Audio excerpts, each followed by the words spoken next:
And welcome, welcome, welcome. This is Peter Winick. I am the founder and CEO of Thought Leadership Leverage, and we are on our podcast today, Leveraging Thought Leadership. And today my guest is Andy Molinsky. Say hello, Andy. Hi, everybody. Great. Let me just give everybody a little background on Andy so you have a sense of who he is and what he does. So Andy's a professor at Brandeis at their International School of Business and a joint appointment in the Department of Psychology. So business and psychology combined, which is a great space today. He has written in Harvard Business Review. He has 2 books out, one that just came out last year. The first one was called Global Dexterity. Yep. And then the second book, which came out, I guess, just about a year ago, Andy, was called Reach. So welcome. Thanks for having me. I'm excited to be here. Great. So speaker, author, professor, advisor, lots of different things. So give me just a quick overview. Why don't we start with sort of the essence of your work? Give me. I mean, that's sort of a tough question to answer in a brief period of time. But give me a sense of the gist of your content. Yeah, no, it's actually an easy question to answer for me. It's my work's about helping people learn to step outside their comfort zones and to give them the courage, confidence, tools, frameworks that they need to do that. And there've been sort of 2 parallel paths that I've worked on. One has been about just helping people step outside their comfort zones, period. And that's what my book Reach is about, the one that came out last year.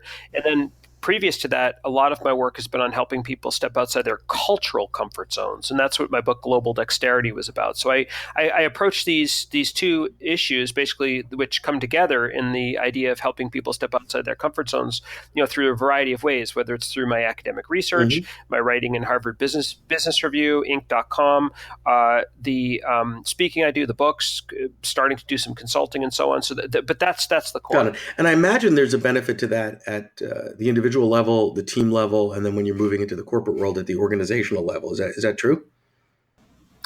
Definitely at the individual level, and that's where I focused that's really where I focused my career, although the team level as well. So I'd say I focus mostly on the individual and increasingly the team. I haven't done as much the organization, but my expertise, at least to this point, has been at the individual and the team level. Got it. So we work with a fair amount of academics across the globe, London School of Business, Wharton, Tufts, et cetera. And it's always an interesting subset of our client base because the bar is pretty high to be a full-time academic today.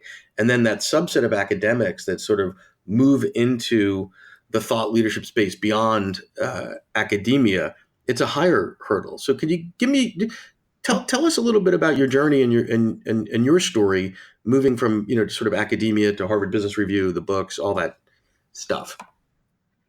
Yeah, so when I got it, so it's interesting. I think my story begins in college, where I didn't do any research and I didn't take one class in psychology or business. So that tells you something about my background. So sign up today for Professor Molinsky's class, who has no psych or business background. That's probably not the headline, right?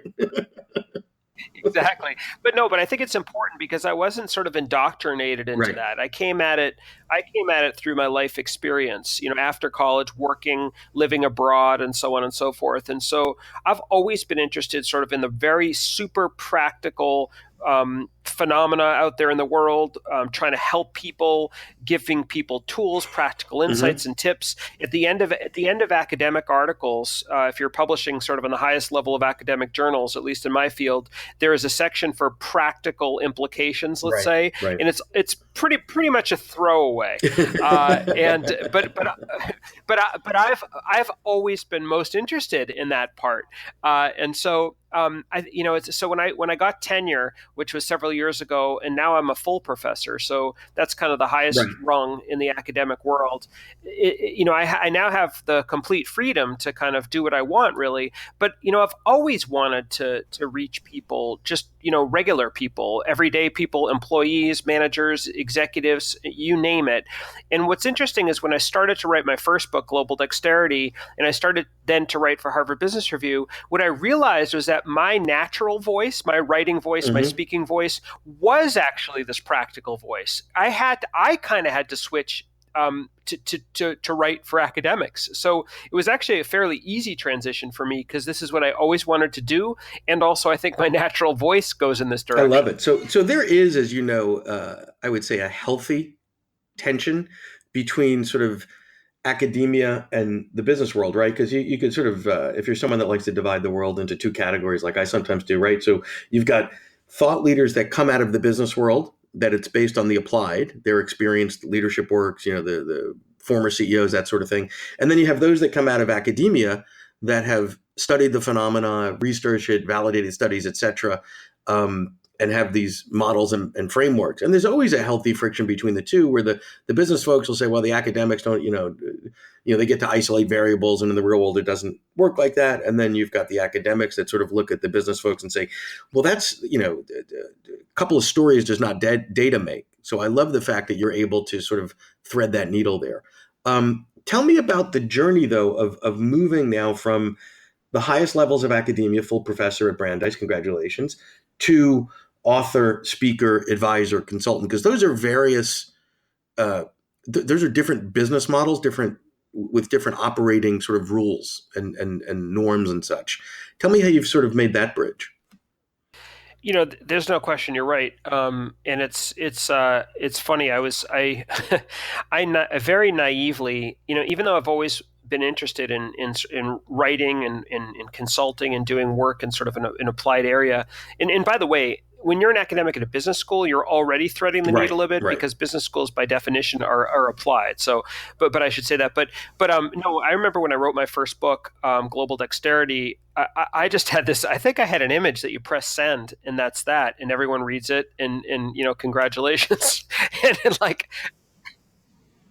Well, but let's touch on that, because I think the press send phenomena is one that it's not just an academic issue, but many first time authors have this belief, because why wouldn't you, that your job is to create great content. You study it, you research it, you're proud of it, you're sweating out the details, and then you hand it off to this publisher, and then you're done, right? And then all of a sudden you grow patches on your sport jacket, you start smoking a pipe, and CNN calling you, and Anderson Cooper's outside your door, and that's not how it works, right? I mean, I think the disclaimer that publishers, traditional publishers at least, need to make is that you are the SVP of sales, marketing, and success of your book, right? There's only so much they're going to do. No question, and that has been an interesting journey for me.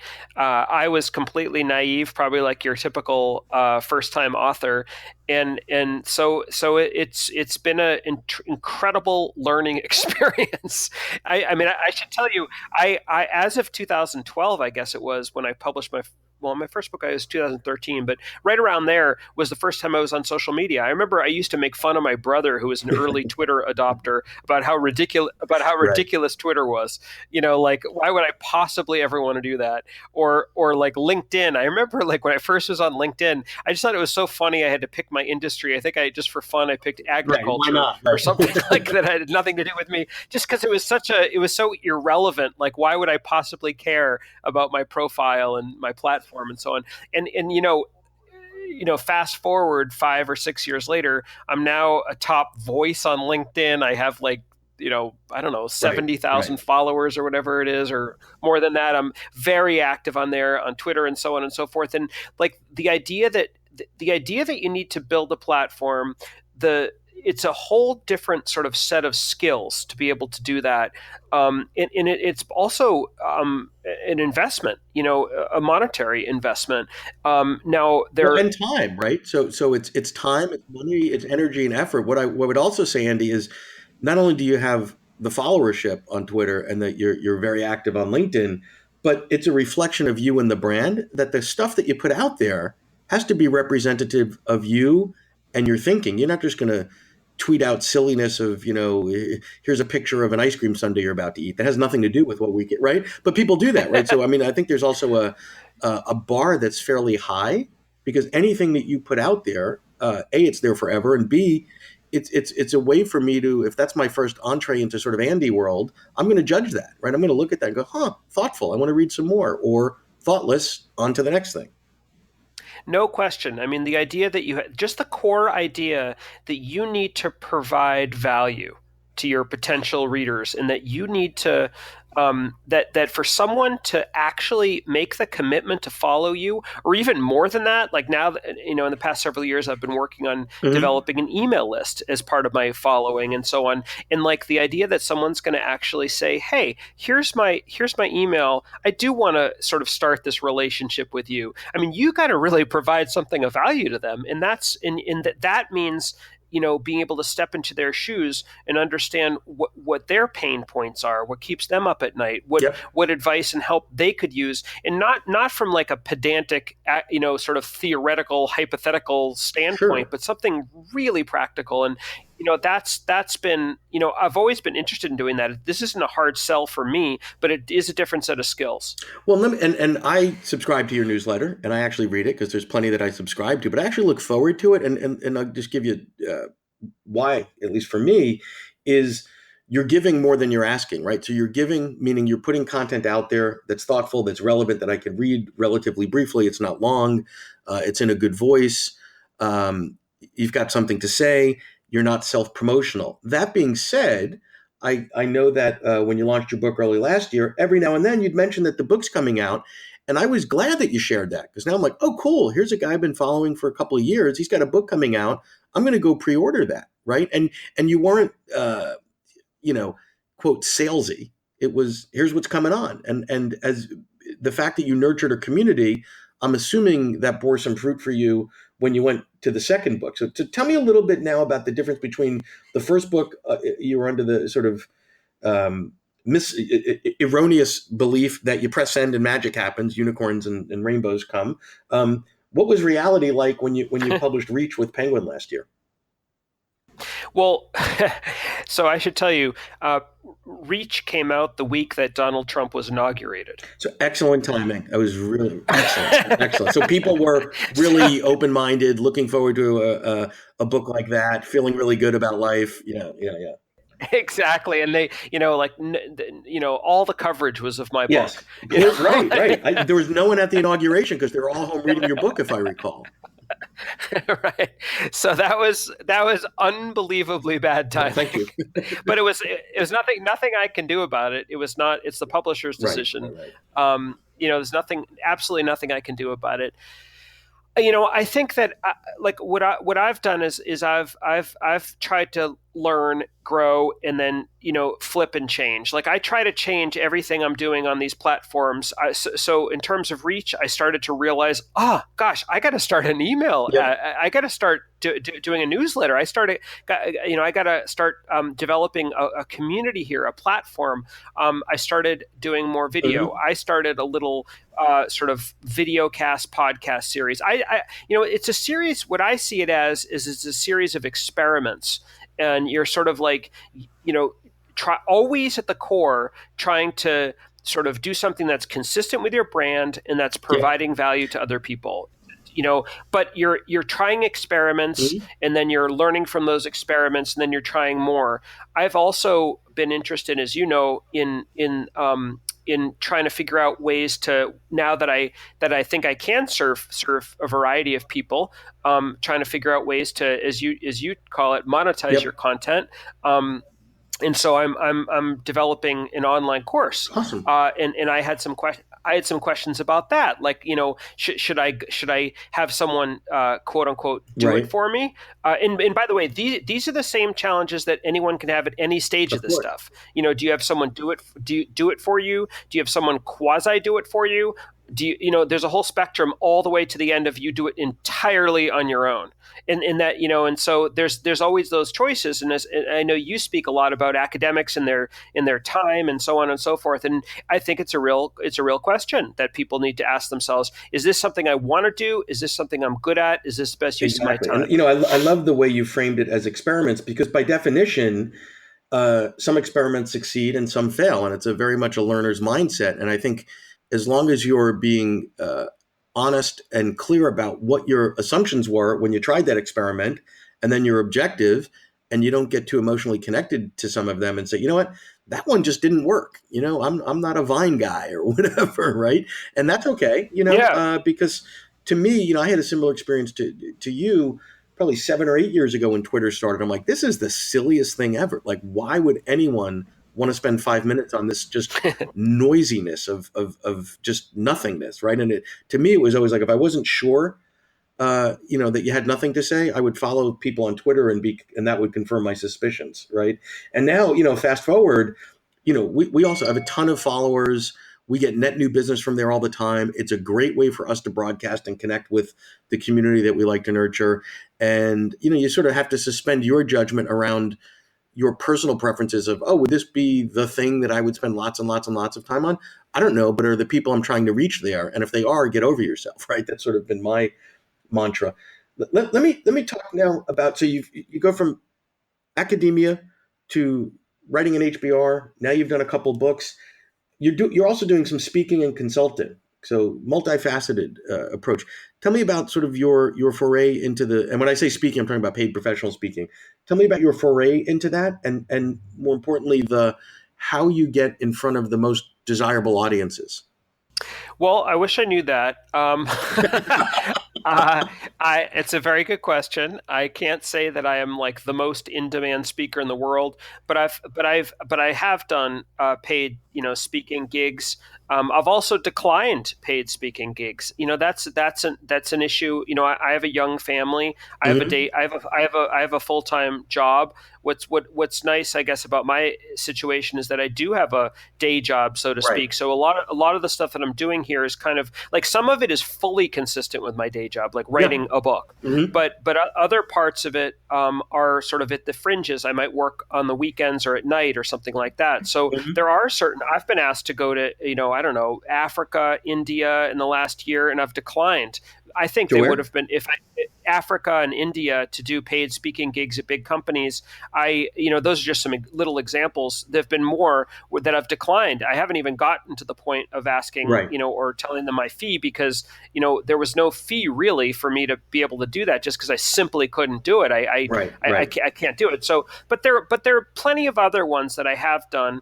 And I've developed. I have two keynote speeches that I think are pretty good, and I get really strong feedback and positive reviews on them. And Great. I think for part of each keynote's basically consistent with each one of my books. I've probably done each of the keynotes about 50 times. Great. I've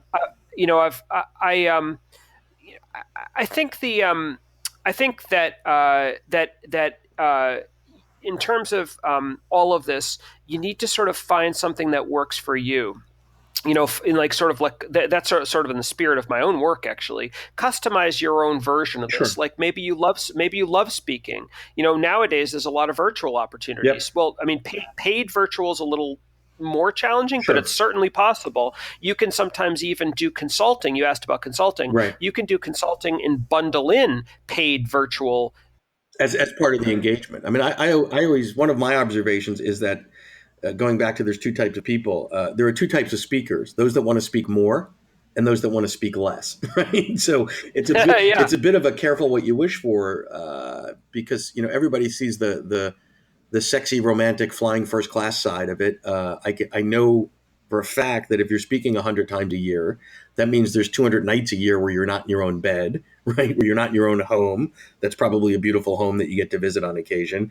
And it's not all it's cracked up to be. That being said, there's plenty of amazing pieces. Most people don't go to work for 45 minutes and get paid $20,000 and end their day in a standing ovation. So believe me, there are worse ways to make a living. But it's not just a binary Right. piece. I love the fact that you're finding the right temperature, right? Because to go to India is a week of your life, right? At least. And I can't. I simply can't do that. I mean, that's why I've sort of been dabbling in online. Sure. What can I do to sort of like stop trading time for money, Yep. so to Yeah. speak, as the expression goes? How can I sort of leverage the amazing like technology that we have now, like online courses? I was actually working on mine this morning. I'm about 80 or Mhm. 90% done with it. Like, wow, what you can do now versus what you could have done, I think, 5 years ago. It's pretty amazing. So that's fun. I should also say about speaking is that not everyone's comfortable Sure. speaking. I mean, I happen to, I'm a professor, so I kind of do it for a living. So it's not so hard for me to do it. But I know a lot of people who are quite uncomfortable. with public speaking. So I don't know. It's there's a range of possibilities for people, and that's what's kind of exciting about this space, but also a bit daunting, I think, for some people because you kind of have to feel your way. So this has been great. So as we start to wrap here, tell me a little bit, or out there right now is you 10 years ago, right? A younger Andy that's an academic at a university somewhere, passionate, a learner, looking to sort of make the foray into this space. What would you tell them to do sooner or do more of, and what would you advise them to do less of? And you've done some of that in our talk today, but give me just a little recap on the younger, I don't want to say wiser, but the younger Andy that's out there today. Well, I think writing a book still is a great thing to do for someone like me, and it seems to be kind of in academics at least it's like the thing to do. Like I cannot tell you how many times I open up like Facebook and I see some colleague of mine, a former PhD student or something, years out now, a professor. It's like I just wrote my new book, Right. and, it's like HarperCollins is so like in the world that I operate in, it's actually seemingly like super common for people to sort of pop out their Right. book. But I think what academics have to make a decision about where they want to make their mark. So some people, I think, want to write a book, but then kind of retreat back to doing the basic research, and that the book itself is their opportunity or attempt to translate what they've learned to a more general audience. And they're not so interested in doing it along multiple media and so on, and having more of a multifaceted career, and that they want to dig back into the academics. More of a forcing mechanism or their capstone, but they're not so focused on the launch and the marketing and the getting the book in. Writing the book is the thing for them, not writing and getting it out into the universe. Exactly. Like the book is not like some people see a book as sort of like the new business card, right? That's like, but I think for some academics, they don't care about that. That the book's the end state. But for someone who feels that the book is not an end state, but is a stepping stone, I think if I were recommending what to do, I would say talk to a lot of people. Talk to people just like you, for instance, people who do this for a living. Yeah, exactly. Talk to people like me.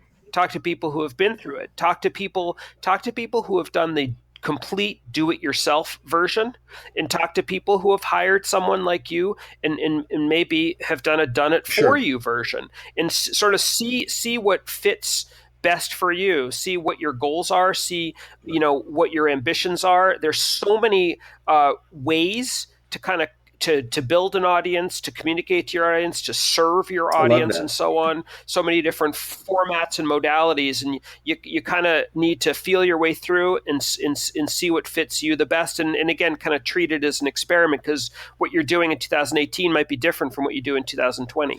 Yeah, my experience is that there's almost the secret handshake in sort of the thought leader, author, speaker community, where people are willing to share and be pretty transparent around, especially you reach out to someone, hey, I read your book last year. I really liked it. It really helped me. And here's what I dug. Tell me what that experience was like. And people are fairly open to share as long as you come at it in a mindful and respectful way. So thank you so much for that. How could people, so two final pieces for you here. Who should be reaching out to you, and then how should they reach out? Who could you best serve, and then how do they find you?